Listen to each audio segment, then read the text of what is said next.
अब हमने जो प्रॉब्लम सॉल्व करनी है वो क्या है कि जो यूज़र y2 है वो क्यों नहीं फाइल 1 जो असेस कर पा रहा, जो यूज़र y1 वाली फाइल है उस पर नहीं कर पा रहा। तो हम फिर देखते हैं y1 की क्या परमिशन, फाइल 1 की परमिशंस क्या हैं। अगर ध्यान से देखें तो हमारे पास 10 करैक्टर हैं। पहले वाला वो क्या डिफाइन कर रहा है कि ये फाइल है, और अगली 3 परमिशन क्या है कि यूज़र के लिए, और यूज़र हमारे केस में y1 है, उसको rw की परमिशन है। अगली 3 परमिशन ग्रुप की हैं, y1 को rw की है। पर हम अगली लास्ट वाली 3 परमिशंस अदर मीन y2 के लिए क्या परमिशन है, r की रीड मीन ये फाइल ओके है, इस पर परमिशंस हैं, कोई भी यूज़र इसको असेस कर सकता है। बट भाई ध्यान हमने ये रखना है कि इस फाइल को ओपन करने के लिए पहले हमें यहाँ से जाना पड़ता है, यहाँ पे जाना पड़ता है, यहाँ से।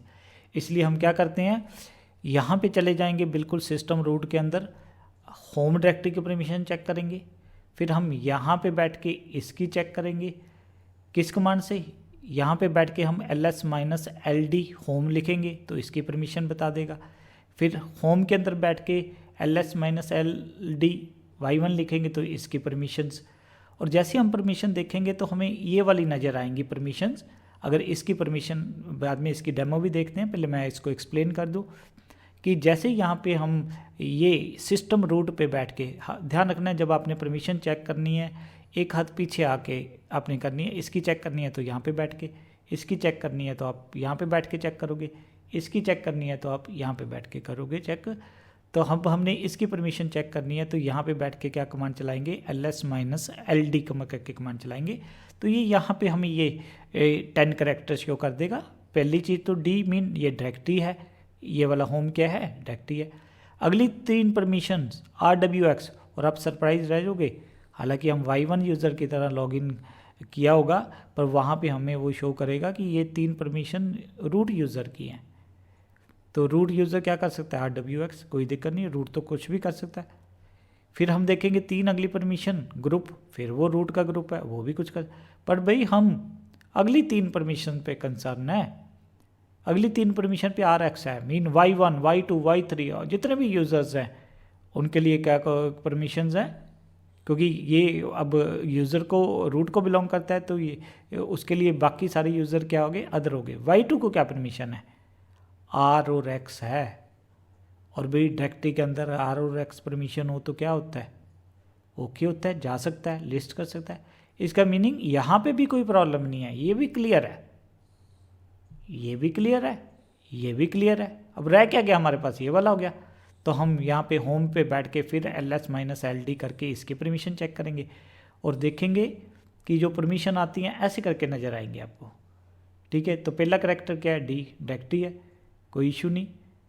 और अगली 3 परमिशन यूज़र की हैं, वो क्या है, rwx, मीन यूज़र इस डायरेक्टरी के अंदर जा भी सकता है, इसके अंदर फाइलों को लिस्ट भी कर सकता है, नई फाइलें भी बना सकता है। पर भाई अगली 3 परमिशनें कुछ भी नहीं है, ग्रुप के लिए कोई परमिशन नहीं, और मेनली अदर के लिए y2 के लिए कुछ भी नहीं है। इसका मीनिंग y2 यूज़र ना तो इस डायरेक्टरी के अंदर जा सकता है, ना फाइलें बना सकता है, ना देख सकता है, लिस्ट कर सकता है। तो यही प्रॉब्लम है, ये ओके है, ये ओके है, पर ये तो फाइल को रीड करने के लिए हमारा क्या होना चाहिए, ये सारा कुछ ओके होना चाहिए। तो फिर यहाँ पे प्रॉब्लम है। तो यहाँ पे सॉल्व कैसे करेंगे, हमें इसकी परमिशन चेंज करनी पड़ेगी। सोल्यूशन क्या होगा हमारे पास, और ये क्योंकि y1 क्या है, आपकी डायरेक्टरी है, तो ये ओके है, ये भी ओके है, तो हमें इसको ओके करने के लिए, क्योंकि ये डायरेक्टरी है, तो अदर को कौन सी परमिशन देनी पड़ेगी, r और x। w नहीं देने की जरूरत, क्योंकि वो बहुत ज़्यादा हो जाएंगी परमिशन, जितनी मिनिमम से काम चल सकता है उतनी ही आपने देनी है। तो यहाँ पे r और x की परमिशन हम देंगे। जैसे ही हम यहाँ पे अदर को rx की देंगे परमिशन, ये रास्ता भी क्लियर, ये तो क्लियर ही है, पहले ये भी क्लियर है, तो वो फाइल को ओपन कर पाएगा। तो थोड़ा सा इसको कर लेते हैं कि भी जैसे ही हम ऑब्जर्व करेंगे कि y2 की रीड वाली परमिशंस हैं पर वो कर नहीं पा रहा, तो हमने जो प्रॉब्लम का पता लगाया वो प्रॉब्लम कहाँ थी, यहाँ पे है आपकी प्रॉब्लम।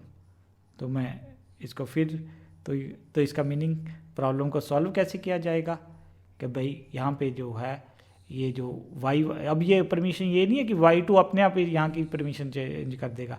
Y2 क्या करेगा, खुद जाके Y1 जाके इस डायरेक्टरी के अंदर इसकी परमिशन को चेंज करेगा। तो उसके बाद क्या हो जाएगा, जब परमिशंस चेंज हो जाएगी तो हम क्या कर पाएंगे, इस फाइल को ओपन कर पाएंगे। तो पहले ये देख लें कि प्रॉब्लम्स क्या है, उसकी डेमो देख लें, फिर हम उसकी सोल्यूशन को डिस्कस करेंगे कि सोल्यूशन में कैसे किस कमांड से हमने परमिशन को चेंज करना है। तो बिल्कुल स्टेप बाय स्टेप जा रहे हैं। परमिशंस हमेशा ध्यान रखना बहुत ही एक्सट्रीमली इम्पॉर्टेंट है, बट उसको समझने के लिए भी हमें थोड़ा बहुत ध्यान देना पड़ेगा। और प्लीज़ मेरे को इन वीडियोज़ को बनाने में बहुत टाइम और एनर्जी लग रही है। अगर आपको अच्छी लगती हैं तो आपने इसको लाइक करना है और चैनल को सब्सक्राइब करो, इससे मोटिवेशन मिलती है। तो हम अब इसकी डेमो देखते हैं।